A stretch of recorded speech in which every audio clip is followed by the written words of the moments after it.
¿Cómo podían haber rechazado mi libro una vez más? Yo no soy de los que creen que todo lo que escriben es genial. Es más, casi puedo decir que soy el más implacable de mis críticos. Y sin embargo, estaba convencido de que aquella novela era una de mis mejores obras.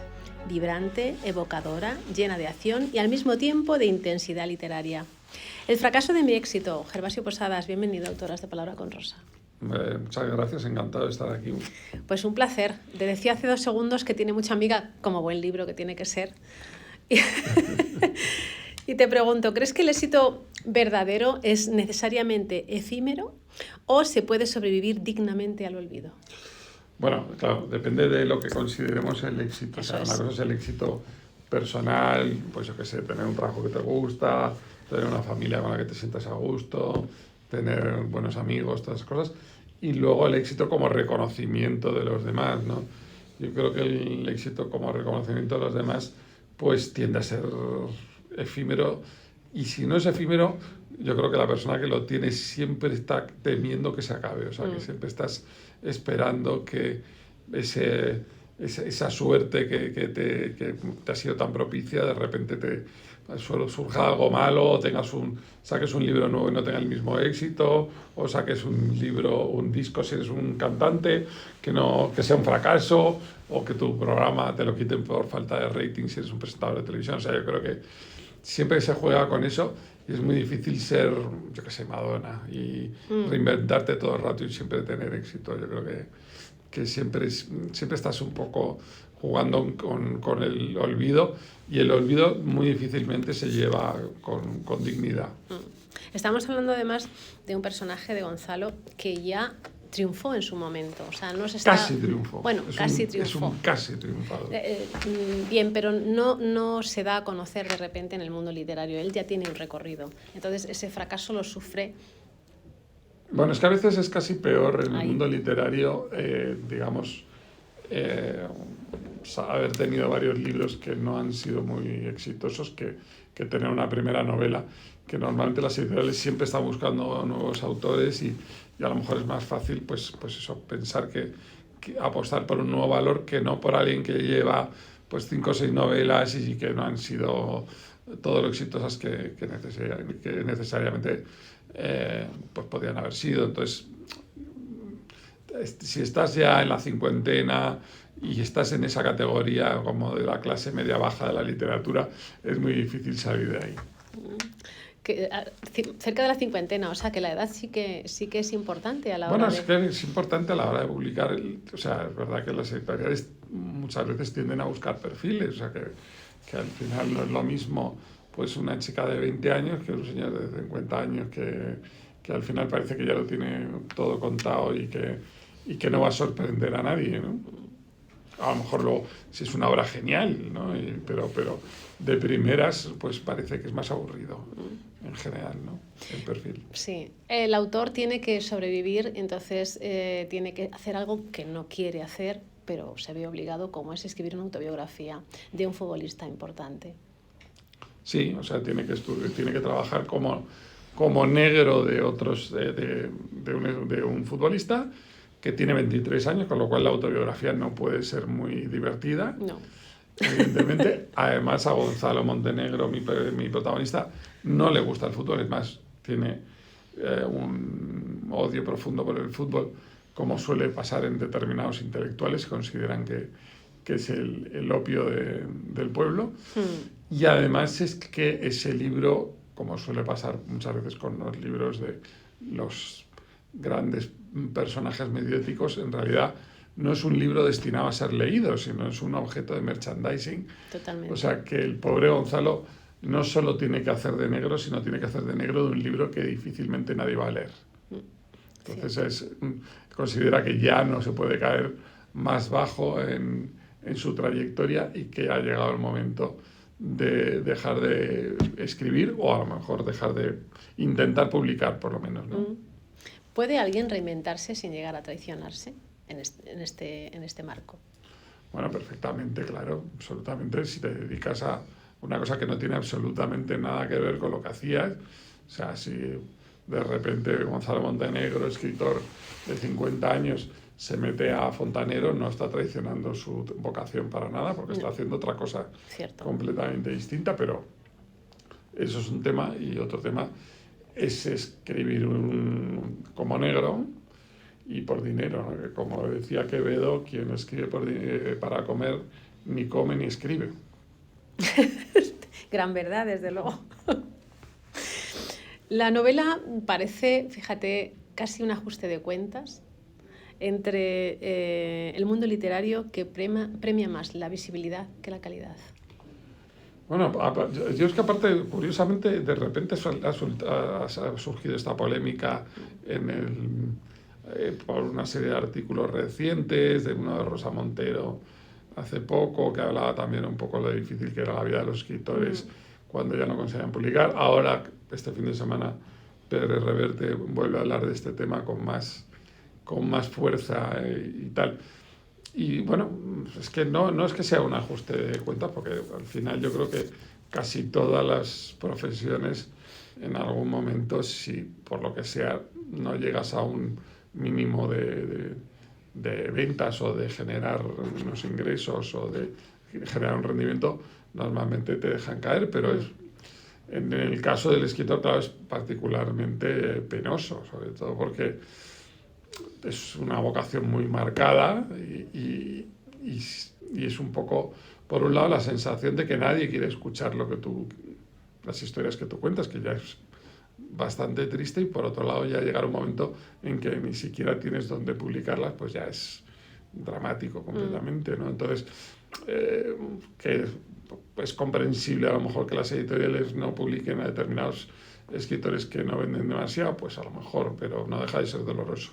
Sí, lo que pasa que, claro, por un lado está la parte poética, la parte de bohemia, la parte de la novela en sí, y por otro lado está lo que es el negocio, porque a fin de cuentas no deja de ser un negocio. Sí, no deja de ser un negocio. Claro, y tienen que mirar por las ventas, lógicamente. Claro, pero bueno, siempre te queda un poco la esperanza de llegar a ser un gran autor póstumo y pensar que a lo mejor dentro de 100 años alguien vuelve a descubrir tus obras y te conviertes en un gran fenómeno literario, como ha habido tantos, ¿no? Bueno, ha habido, yo que sé, el caso de Sándor Márai o Nemirovsky y tal, sí, cierto, que alcanzan después de muertos la fama que no tuvieron en vida, pero claro, no es mucho consuelo. No es mucho consuelo. Irene Nemirovsky, además, cada vez publican un libro nuevo. Yo no sé dónde sacan tanto libro. Es que o sea, debe haber un baúl muy profundo. Sí, era un baúl muy profundo, pienso lo mismo que tú. Bien, Gonzalo desprecia las redes sociales, pero tiene que abrazarse a ellas. No sé muy bien si lo quieres retratar como una rendición, como una transformación o como una enfermedad colectiva. Voy a decir enfermedad entre comillas. Bueno, en este caso, Gonzalo, yo creo que, o sea, en primer lugar, yo creo que generacionalmente las redes sociales, es verdad que hay gente mayor de 50 que se engancha a redes sociales, pero en general, generacionalmente, la gente ya de una determinada edad nos da más pereza, ¿no? Y en este caso, además, existe un poco entre los escritores de la vieja escuela, como es el caso de Gonzalo, un poco la sensación de que tienes que estar haciendo el mono todo el rato para llamar la atención y que esto no es literal, digamos, lo que tiene que hacer un escritor serio. O sea, que el tema de que tengas que contar que desayunas por la mañana o de repente pues sacar una foto del viaje que has hecho y tal, pues esto me parece que no lo hacía ni Borges, ni Cortázar, ni ningún escritor serio que sea, digamos, reconocido. Pero digamos que él lo acaba haciendo no por un motivo literario, sino él siendo muy egoísta, por fin hace algo pues por una motivación distinta, que es intentar conectar con una hija que tiene de un matrimonio que acabó en un divorcio, una hija de 17 años con la que no consigue de alguna forma entablar una relación fluida, primero porque la edad siempre es complicada y por otro lado porque la ha descuidado a esta chica por dedicar mucho tiempo a escribir. Entonces, pues cuando quiere retomar ese contacto se da cuenta que no hay forma de hacerlo y se le ocurre hacerlo a través de una cuenta falsa que abre haciéndose pasar por un poeta joven de 19 años y conseguir, pues de alguna forma, de decirle cosas que no le puede decir porque no tiene ninguna autoridad paterna. Con su hija, con Pilar. Que, por cierto, esa página existe. Sí, existe esa página que se llama El Gato Pardo de 19, sí. En el que recogemos algunas de las frases del libro y algunas curiosidades. Sí, lo he visto. Lo he visitado. Siempre decimos que, o acabas de decir, la relación con respecto a su hija. Es una cosa que se repite no solamente en la literatura, sino en la vida, que es la edad. Pero claro, fíjate, yo voy a ser beligerante. Quiero pensar que es la edad de los dos, tanto del padre como de la hija. Porque siempre anteponemos a la edad de la adolescencia como algo muy complicado.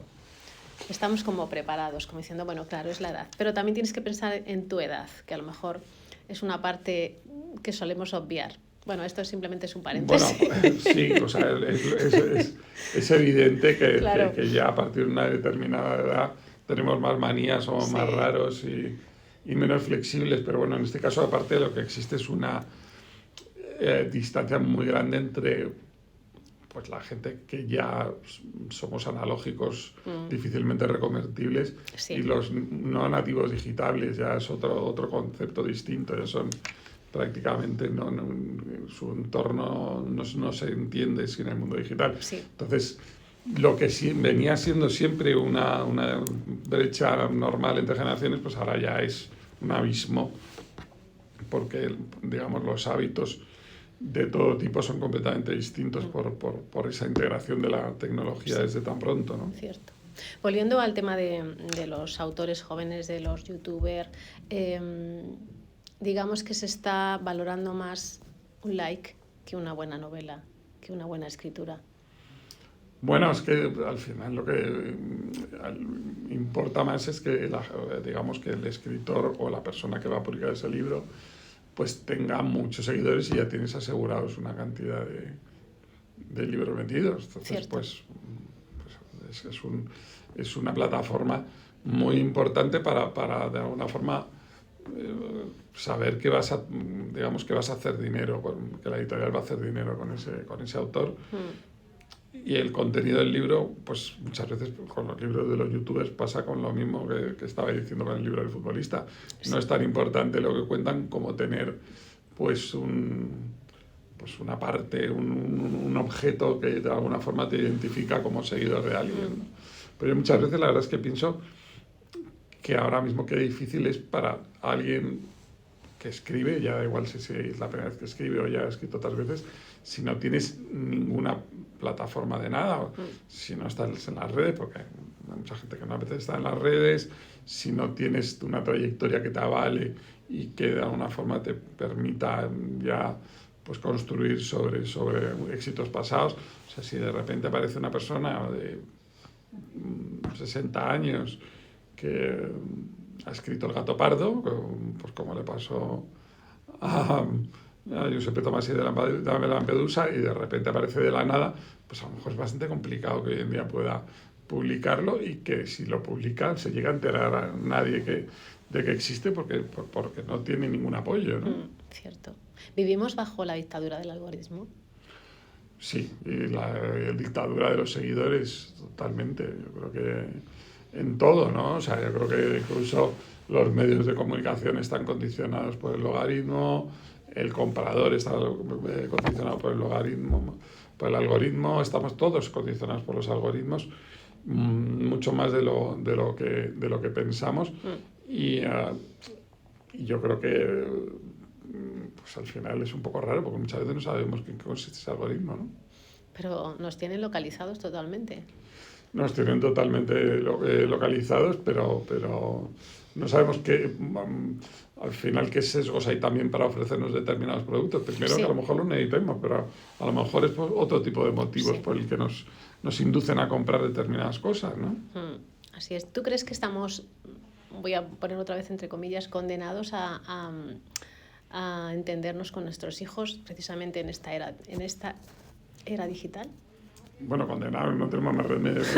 Por eso condenadísimos. que al final entendernos con nuestros hijos, más allá de todo, porque es que al final son nuestros hijos y los queremos y queremos entenderlos. O sea, que en ese sentido tiene bastante razón de ser que este personaje tan egoísta como es Gonzalo Montenegro rompa esa frontera digital e intente comunicarse a través de las redes sociales, porque es que de alguna forma ya ha pasado, siempre ha pasado en todas partes, que hay un momento determinado que los padres no entienden nada de los hijos, ¿no? Y ahora es que, pues directamente, cuando llega tu hijo y se mete en una habitación con un teléfono móvil, no tienes ni idea de lo que está pasando y puede estar robando un banco, puede estar cayendo en una red de pederastas, puede estar pasando cualquier cosa que ni te puedes suponer, ¿no? Cierto. Hablábamos de Gonzalo y Pilar, padre e hijo, y hablas de Jesús y su madre, esa relación que tienen tan, voy a decir, materialista. Es que, claro, en este caso es un futbolista multimillonario, el Messi de nuestros tiempos, que tiene como agente su propia madre. Entonces, bueno, ya esto es un tema que trasciende la relación paterno-filial y entra en el mundo de los negocios, pero es que es un fenómeno muy habitual en el caso de los futbolistas porque pues tienden a ser víctimas de desaprensivos normalmente y la familia intenta estar, representar sus intereses para que no les timen. Muchas veces acaban siendo timados por su propia familia. Sí. Ha habido algunos casos frecuentes que hemos visto de padres de deportistas o de artistas que son luego demandados por los propios famosos porque se aprovechan en un momento determinado, que se acaban creyendo que el dinero es suyo cuando en realidad es de sus hijos, por mucho que ellos los hayan orientado y tal, ¿no? Entonces, Paqui, digamos, por un lado intenta hacer todo lo que quiere que es mejor para Jesús, pero también de alguna forma lo que es mejor para ella. Lo creo. El humor en esta historia, el humor en la historia de Gervasio Posadas es necesario para siempre, desde luego, pero es necesario para sobrevivir dentro de lo que es el personaje de Gonzalo. Es que en este caso lo que ha pasado es que yo he escrito este libro en unas condiciones un poco particulares, porque yo por un lado tengo un trabajo por cuenta ajena, que es el que paga mis facturas y del que estoy muy contento, que hago gestión cultural, con lo cual tengo un horario muy extenso de trabajo. Tengo eventos por las tardes, acabo tarde. Y luego he sido padre recientemente, o sea, pasado los 60. Con lo cual, cuando llego a casa también tengo más trabajo. Entonces ha sido un libro que he escrito en momentos perdidos, en un viaje, levantándome muy pronto por la mañana, acostándome muy tarde por la noche. Y entonces mi primer objetivo con este libro era pasarlo yo bien. O sea, yo quería que cuando encontrase ese hueco para escribir, que yo me estuviera divirtiendo. Y creo que eso al final se ve en la novela. Y por otro lado, creo que el tema del fracaso y el éxito, yo creo que hay que relativizarlo a través del humor. O sea, al final nos tomamos muy en serio tanto los fracasos como el éxito. Yo creo que hay que relativizarlos, ¿no? ¿Cómo me definirías a un escritor maduro? Pues, es que depende, claro. La pregunta principal es si es un escritor que le va bien o un escritor que le va mal. Esas son dos cosas muy distintas. Si es un escritor que le va bien, pues bueno, es una persona que de alguna forma tiene una vida bastante metódica y bastante organizada en torno a su trabajo como escritor, y aparte tiene una serie de recompensas, como que bueno, no tiene que estar pensando dónde va a publicar su próxima novela, ya tiene una cierta presión editorial para entregar un manuscrito cada X tiempo, pero tiene una maquinaria hecha. También las promociones pues suelen ser muy estructuradas y organizadas con tiempo, etc. ¿no?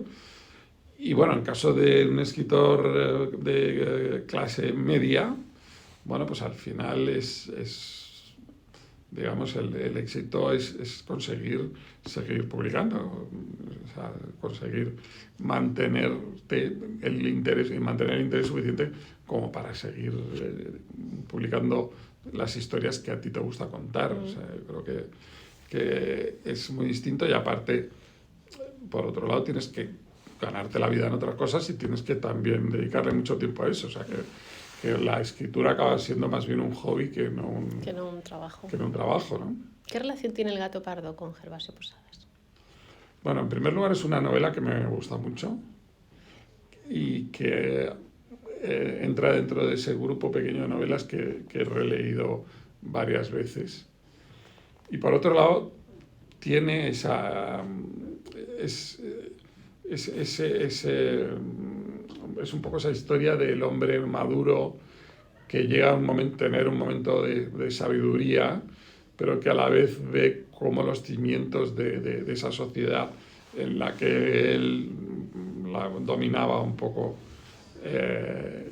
todos los palos, de repente se resquebraja por los cambios, ¿no? Y al final yo creo que primero siempre estás en una situación de cambio, pero ahora mismo estamos en una situación de cambio realmente dramática y creo que ese pragmatismo y esa tranquilidad con la que el príncipe de Salinas se toma los cambios de época, creo que es un referente interesante para tener en cuenta en estos momentos, ¿no? O sea, no es que yo sea ni aristócrata ni tenga que defender mis tierras como el príncipe de Salinas, pero sí de alguna forma tienes que un poco defender tus valores y hacerlos valer en estos tiempos, ¿no? Así es. Dime una cosa, cuando no puedes dormir, en lugar de contar ovejas, te vas a la feria del libro e intentas aniquilar todo al que sobra. Pues mira, es curioso porque hay bastante gente que se ha leído la novela y me ha dicho, a ti también te pasa que para dormir te tienes que imaginarte que estás matando gente desde un tejado.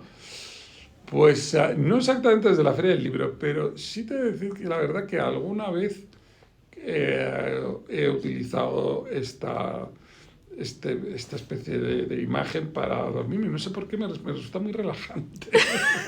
Es horroroso porque suena muy paranoico y enloquecido, pero no sé. Pero, ¿y tus víctimas tienen nombres y apellidos? No. Normalmente siempre es una cosa que estoy como en una muchedumbre de gente muy grande y de repente, pues por lo que sea, hay una figura que te llama la atención y disparas y tal, pero no es una cuestión de revanchismo contra nadie en concreto, pero debe ser, no sé, que estoy mal de la cabeza. No, es que imagínate que pones nombres y apellidos y al día siguiente fallece por otra razón. Dices, ¿cómo puede ser esto? No estoy lanzando maldiciones a nadie en concreto, pero no sé, debe ser que tiene una especie como de premisa onírica ese sueño, porque a las veces que tampoco han sido millones de veces que lo he utilizado, me quedo dormido muy rápido. A mí me parece muy original la forma en la que comienzas, ya termino, porque claro, simulas una especie de thriller, ahora que lo utilizamos para todo, porque el thriller le han salido una cantidad de hijos o de adjetivos impresionante. Entonces sí que el comienzo parece precisamente, pues eso, que va a ocurrir un asesinato en masa. Bueno, es que al principio pretende ser un poco una parodia de los thrillers modernos. O sea, yo creo que es verdad que muchas veces como lectores tendemos a buscar un sobreestímulo en determinadas novelas y buscamos que, como también creo que menciono en el libro, que durante las primeras páginas del libro pasen muchas cosas y para engancharte, yo que sé, que haya un gorila asesino, un terremoto, varios muertos en un accidente de tren. Entonces, esto de alguna forma es una parodia de cómo podría arrancar un thriller como al final, como los que en cierta forma detesta Gonzalo también, ¿no? Así es. Pues un buen comienzo y un buen final. Pues, muchas gracias. El fracaso de mi éxito. Muchas gracias a ti, Rosa. Un placer. Gracias.